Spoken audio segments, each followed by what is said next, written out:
Scruffy Audio Network.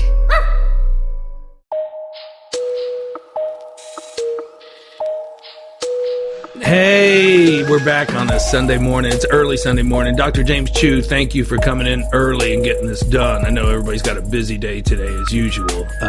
We're doing more on a Sunday. Yeah. And we have to pick up. You guide me. As Ben says, I get long-winded and drift apart. So you guide me through what we're concentrating on today. I'm excited. I've been listening to podcasts out the wazoo the last 2 weeks about the different stressors, the purpose of life, you know, where everybody's going with that. So take us from the one topic that you brought up that I loved, because we discuss all the podcast shows in the weight room. Mm-hmm. So the one topic that we were talking about. Well, we were talking about influence. I do want to say influencers. I want to back up, though. I want to check in on the guys. So how this all started was that you had a bunch of guys that were struggling to meet their goals. And as we've talked through the podcast, we've called things out, talked about measures and metrics and some of the emotions that went along with calling people out and whether or not things were working. That's kind of where we left off, and things were starting to improve. So it's been a minute, few weeks. How are they doing? Well, you know, like I was telling you before we got on air today, they're surprisingly happier. From Dr. Les Cunningham to Dr. Steve Sterling are my two big challenges that I see more often than the others. They keep accountable. They do check-ins on text messages daily. I mean, I have one guy that's out in Vegas on a golf trip that never worked out before for the week that he was there, and already texted yesterday saying, my first day here, have to hit the weight room. And you're in the group thread with a lot of the docs and the CEOs and business guys out there. Well, he's doing a selfie of him. I'm flexing. That's awesome. And you know, never did that before. I mean, never did that before at all. So he's happy. So he's happier. And then the Dr. Steve Sterling, who's a good friend of mine also, is, you know, we challenged him to get to certain metrics, as we would say. And after shaming him into pictures, you know, catching him on the fly, eating M&Ms, you know, on top of his belly, potatoes are bad for him, carrots swell him up.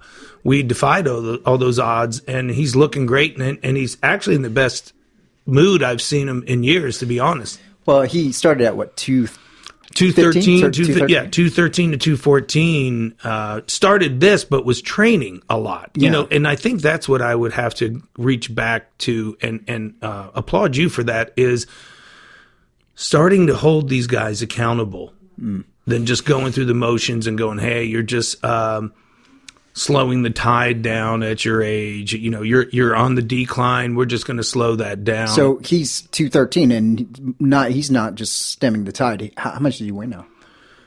Well, he's like 194. That's awesome. But at 213, he was still coming in and training. Yeah. I just wasn't breaking their ass like I would the pro athletes, the college athletes, and the high school athletes of like, we got to get these times or we're screwed, or we got to get stronger, we got to jump, or we got to perform. I had to come up with more of a performance base for them, and those were the metrics that we talked on. That's awesome. So they've really, I think sounds like to me they've really appreciated the feedback, and as brutally honest as it has been, it's kind of a cold splash of water to their face, and they're like, "Oh man, I really need to think about these things." You've held them to the standards. You've called them up almost every day, or texted them every day, multiple times a day, seeing how they're doing, over the weekends, measuring them on Monday after, and actually even through the weekends, right, to make sure that they're still.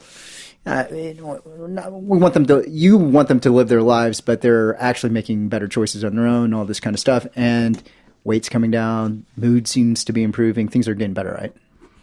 Yeah, and now they've moved the boulder, so now they could see the numbers that they were laughing at you about when you were going, hey, if you're 5'7.5", this is probably the weight you need to be. Yeah. And really getting angry with you with the, Yeah. hey, we're all not Chewy. We all didn't climb all the 7 peaks in the world. We all, in the whole blame game of all the fingers not being pointed at them, but everybody else. But they're doing it now. It's awesome. Yeah.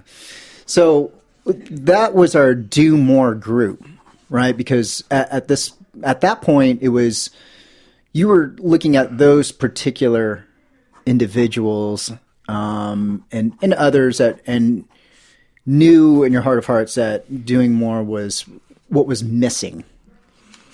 Right. But that's not everyone, right? That's not your entire clientele. So we talked about some of your other clients who are not only they doing more,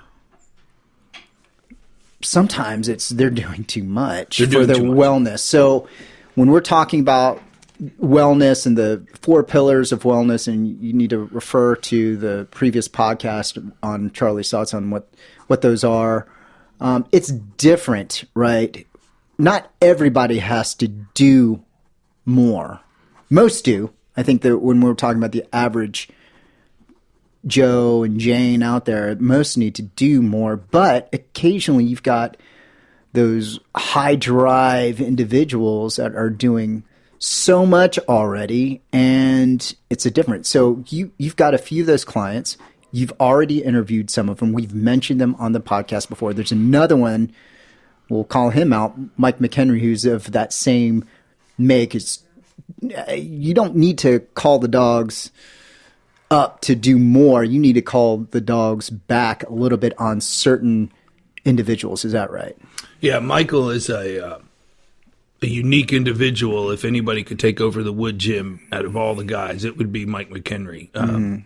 He is awesome, but to a detriment also. Right. So even when he was playing, I would have to basically lie and say, hey, I'm out of town for a day, so he wouldn't overtrain. So we'd have to close the gym down. Oh, can I have a key then? No. So with that, the stressors come upon the body, the endocrine system, as you know, everything could start to break down and go the other way. From an athlete view, that the performance would start to go backwards. For a normal person of overtraining, the body fat would go up, the body weight would go up, sleep would be reduced and erratic. Your temperament, you'd be more angry, agitated. So you got to pull back a couple cards out of the deck. And that's one example of an athlete. Now you've got another client. We've already used his name a lot, Jimmy. Mm-hmm. And he's also, you're not telling Jimmy to do more. No, I'm telling Jimmy to do less.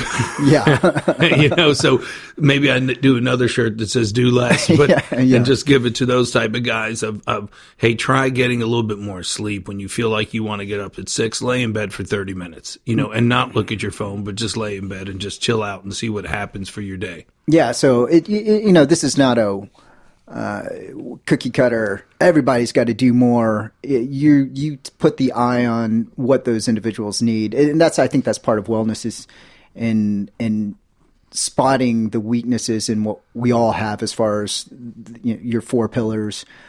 Some are doing too much in one realm versus the other.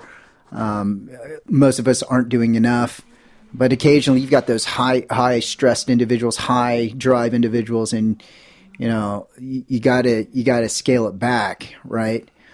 And I think the messages can be so mixed, right? And I think this is maybe a good time to talk about choosing the right message. We were promoting one message, which was do more, do more, do more. But then we sat back and we thought about that a little bit, and it's like that doesn't fit everyone, but I think it fits most people. And then we were kind of also looking what was out there in the realm of influence, right? And we have to be very careful sometimes on who we pick as a model for this balanced wellness. Right. And choosing our information very carefully, and choosing our role models very carefully, wouldn't you say? Yeah. And you brought that up, talk about the influencers. Yeah. Right. And what is that? I mean, in your mind? Well, I mean, I think that's where we came up with all this and how I shifted a chapter into the business, I just didn't see on social media a normal wellness lifestyle trainer, whether female or male. And that, I keep going back of how I got on this. And, I was at a meeting last night and everybody was like, how'd you get on this Lost Generation series? And I go, well, Dr. James Chu kept talking to me about the Woodgym isn't what's really out there. The Woodgym are the type A people that are going after it, whether it's a CEO, a pro, a doctor, even normal Joes that are still type A personalities trying to get after it. And you're like, that's not normal. So then I started doing a little research on that. And then I guess really, Chewy, paying attention when I'm out and about, whether at Costco, this last year I've been in hospitals and doctors' offices more than I could ever imagine I would. Walking in the airport. Walking through the airport and even the hotels last night. It's really like, so I think that's where I went on social media, and that's when I was like, there's not much out there. Yeah. And I think what is out there as far as influencers, and we kind of thumb through some of these influencers over the past few weeks, it is not health and wellness. I mean, it is in some of it, a lot of it's an image, and a lot of it is totally extreme, right?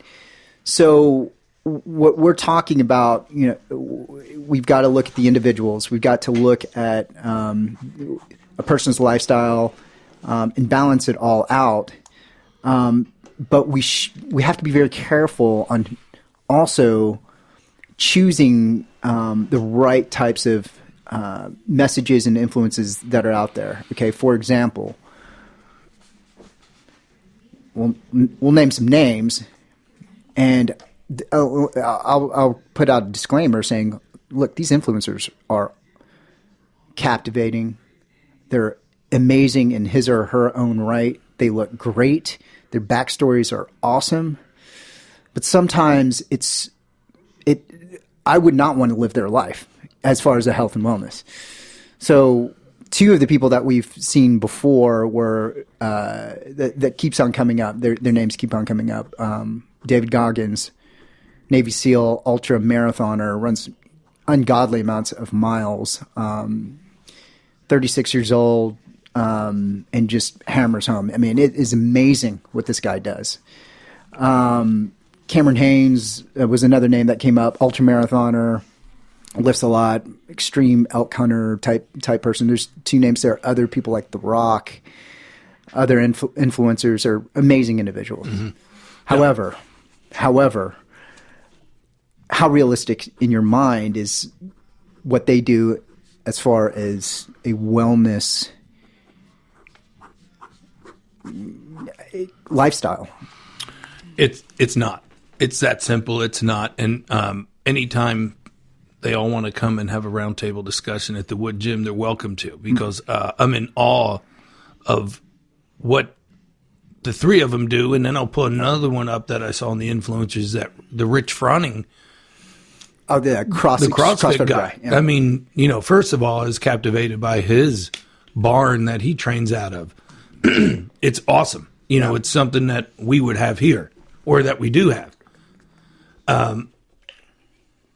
But all four of those people, it's not realistic we're talking health and wellness. We're not talking 100 ring pull-ups and a bicep record that Goggins did. And then Cameron, who is an amazing bow hunter, I think he does like marathons with a bow hunt, where he runs through and then shoots, and but he runs a marathon every day. Yeah. And then you have The Rock, who's my age or older, maybe my age. 3 a.m. I'm getting my workouts in, and just the way he's built and looked, it's a lot of this mantra of grind, no rest, keep at it, hammer away, no sleep. all this discipline, which is great. I mean, we all need more discipline. We all need all that. And you could get away with the no sleep when you're 18 to probably 30, whatever, 35. But that's another thing, Dr. Steve Sterling. Oh, he's 47? Oh, 47. I would have thought a little bit older. 47? Yeah. 1972. Oh, well, good. Come see me in your 50s. Yeah. Come see me in your 60s. Come Right. see, like I said, there is no other guy on the planet that is the best influencer that this world has witnessed in the last 100 years in Jack LaLanne. Yeah. I mean, he promotes health and fitness. And listen, I'm a performance guy. Uh-huh. I've done the Olympic competitions, the powerlifting competitions. I still love sprinting and moving weight. I get all that. Mm-hmm. But the population that's lost, the lost generation, they can't look at David Goggins, to The Rock, to Rich Froning, to Cameron, and go, I could pattern after. It's if I said impossible, all four of them would come at me and say, you're wrong. I don't know. Yeah, that's a hard one. Well, I mean, because we were trying to get people just to do a little bit more, going from doing a few circuits once or twice a week, and getting them up and moving, shedding weight that they needed to, 30, 40 pounds. We're not, but from that perspective, looking at someone that does a 200-mile run and or a marathon every day for training and or lifting ungodly amounts of weight, that just doesn't make a lot of sense. And that is not something that should be aspirational for any of us if we're thinking about living a lifestyle that is sustainable for your physical and mental well-being. I don't personally believe that too much running is actually there is such a thing as too much running. There's such a thing as too much exercise. There's too much water. Too much. Yeah. So the amount of stress that these guys are going through for their body is not necessarily great for longevity and overall wellness and health. I don't believe. And time will tell. But I think that's part of what we've been talking about. These the influencers that are out there. We just have to be careful and don't buy the entire message of grind, no sleep, grind. I mean, yes, do more, but we're also saying that depends on where you are with your life and what you need. And most people need to do more, but that is like too much. Well, you're looking across the table from somebody that understands the grind. Yeah. And I took tons of pride in the grind. Mm-hmm.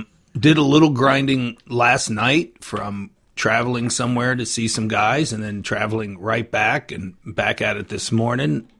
It wasn't bad, but it's not what I want to do all the time anymore. My last grind put me at the Cleveland Clinic with a lot of issues with my body, and one of them was you are way too stressed out, and when you put on your sheet 4.5 hours sleep a night, on top of all the other stuff, you should have all the ailments, and you should have had a stroke by now. Yeah. So when I understand that sleep, it's the balance is none with the people we taught. There's no balance with that. And, let's bring up two other people that you brought up to me first. And I was like, oh my God, my two mentors. Oh yeah. Louis Simmons and Radomir Kovacic. Yeah. I mean, yeah, they're not normal and balanced. No. One's dead. Yeah. At I think your age. He died at your age, dropped dead from a heart attack. But he was a grinder too. He was burning the candle at both ends, bouncing at night, taking care of these kids. I'm still trying to convince you to release that podcast, but you can hear more about Radomir Kovacevic. But everybody has heard, well, not everybody, but Louis Simmons, Westside Barbell, extreme powerlifter, strongest man, created some of the strongest human beings on earth. Not healthy. No. No. I mean, I don't know if he could walk with me in the trail. I don't know if he could do Getty's View Hill Walk. And I love those men. And I respect the hell out of the other 4 people. Mm-hmm. But it's not it's just not a balanced life. And living with Louis Simmons and studying with him, he even said, I can never do what you do for a living. And this was in my 20s. And he goes, because I can't adapt myself to other people's personalities. Well, that goes with David Goggins, that goes with Cameron, that goes with The Rock, that goes with Radomir, and that even goes with the Rich Froning guy that I don't know, respect the hell out of him, love his walk with Jesus Christ, but it's like, dude, like, I just picked up a 6'5", 6'6", 446-pound guy. He's not doing CrossFit, and he's not running 26 miles a day, and he's sure as hell not doing a 200-mile run. Right. And he's not deadlifting 500 pounds, and he's not going to well, when I lived with Radomir, when you walked through a door, either door had a challenge when you went to work out. One, you threw a medicine ball, and if you didn't approach the medicine ball and you took a step backwards, you didn't train that morning. So I'm going to do that to the 6'6", 446-pound guy that walks in the Woodgym? No. Yeah. You're going to love on him and go, hey, I care about you today. And that even Goggins says, you know, in one of the interviews I listened to, because I want to do my research on all these guys. Yeah.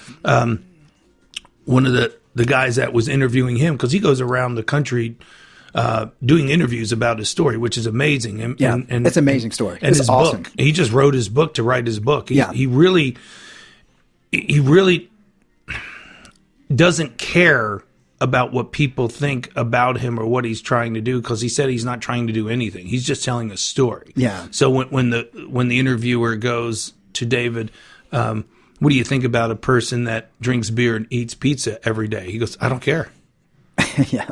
Like, I don't care. If he don't want to change it, that's up to him. Yeah. Well, I'm in a different position, is I do care. Yeah. I do spend time doing it because that's my livelihood. It's my profession. It's not his. Right. And it's not Cameron's, and it's not Rich Froning's. Right. And Rock's a movie star and does 8,000 things and is, you know, that's all of that is good. Mm-hmm. But there's people out there where I'm an Italian guy with a big heart and I want to love on people. And it makes me feel good when they feel good. Yeah.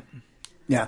Yeah. No, that's really, really the crux of it. I think that we're talking about is that the reason why this is a different thing is because you're coming out from a different perspective. You're trying to pull these people out of their circumstances in a more, even though it sounds pretty harsh, means and measures and in your face and, you know, here, step on the scale, let's take some pictures, all that kind of stuff. It's really for a reason, and I think people understand after a while that you're doing it because you care about their situation where they are.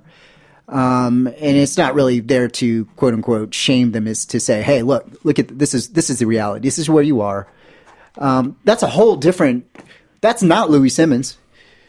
That is not, David Goggins wouldn't be taking pictures of his overweight buddies and say, hey, let's go for a jog. You know, this is a whole different thing. This is the lost generation, and the lost generation may not respond to the extreme, though inspiring individuals, and nor is it really healthy or good for them, I would say. Well, I mean, and we talk about, you talked about fat. Mm-hmm. And we talked about how we couldn't say that word. Yeah. And then we talked about scale. I mean, even on all my certifications and going to school, that's a no-no. Let's not do that because it could put somebody backwards. Well, now, all my little nuggets have scales that they weigh on every day and loving it. Yeah. Because they're into it. They're into the game. Yeah. Nobody gets on the scale when they're not doing their work. When they're doing the work, they want to see the pat on the back is the number. Yeah. And a pound, a half a pound, if it's forward motion, it makes somebody feel good. And if it's a pound up, hey, I'm going to watch what I eat that day. You know, because we talked about that. That's where I had the big dispute with one of the doctors, Dr. Steve Sterling.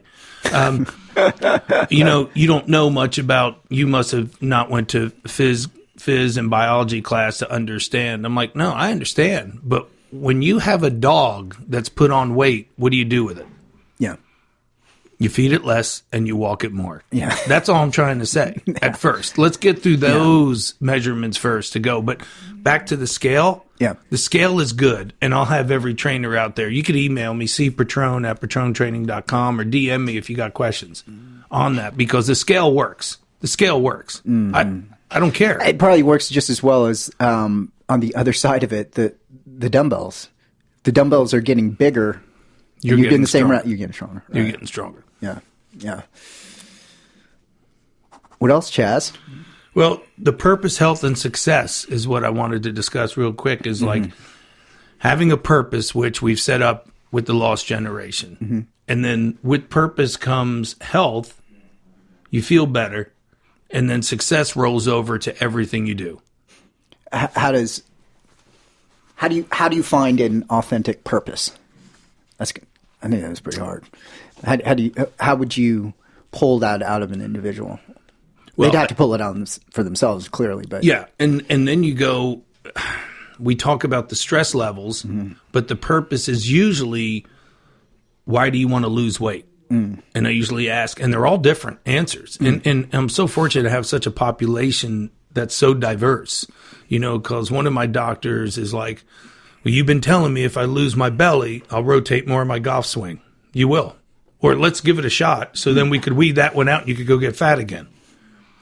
And then you have other ones that you go, don't you want to be around to walk your daughter down the aisle?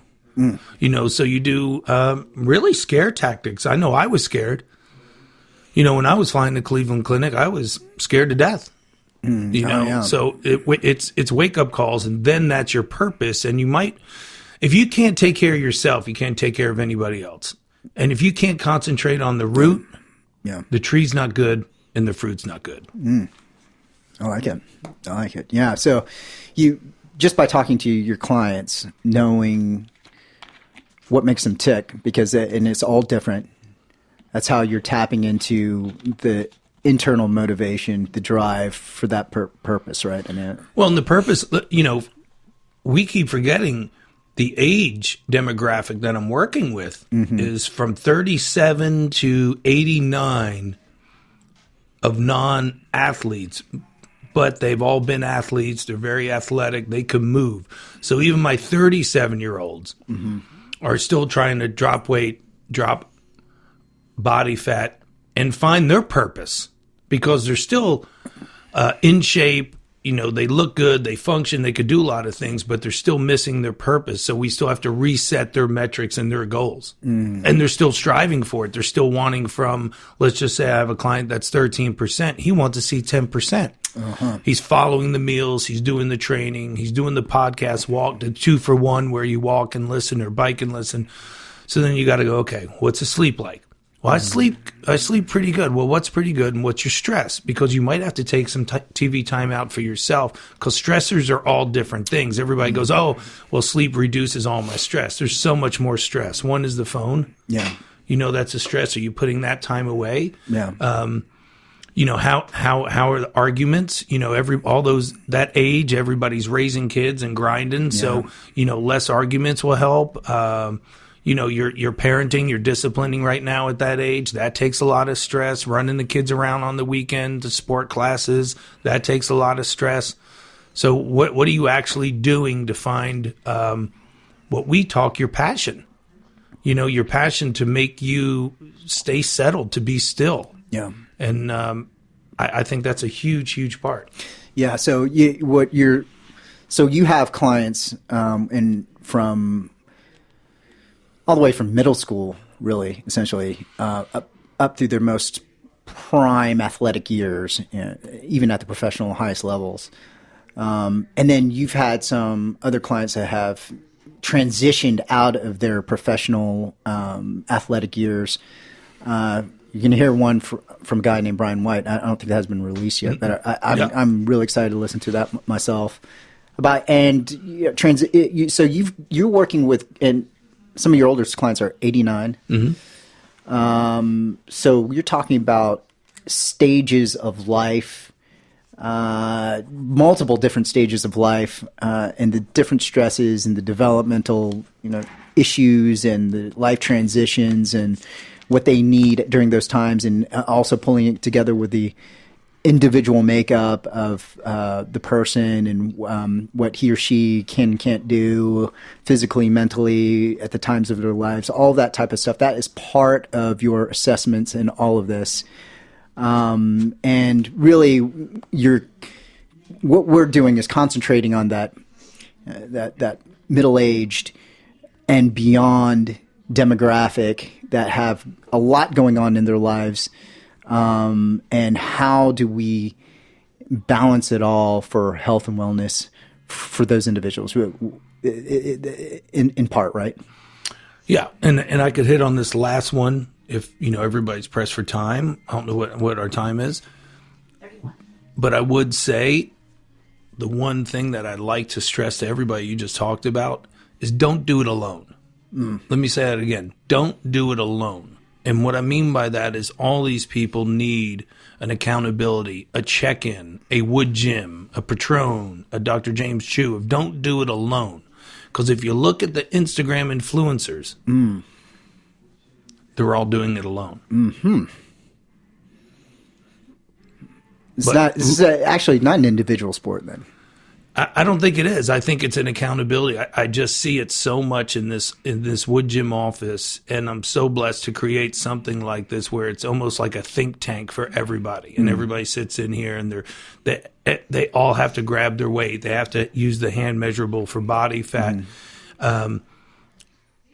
They don't want to do it alone because a lot of them can't do it alone. And that's what we're trying to get to is they're not the David Goggins and the Cameron. If you go to their Instagrams, which Ben go to them, and you watch them work out, and they're talking into the camera, but they're doing it alone. And that's a driven person.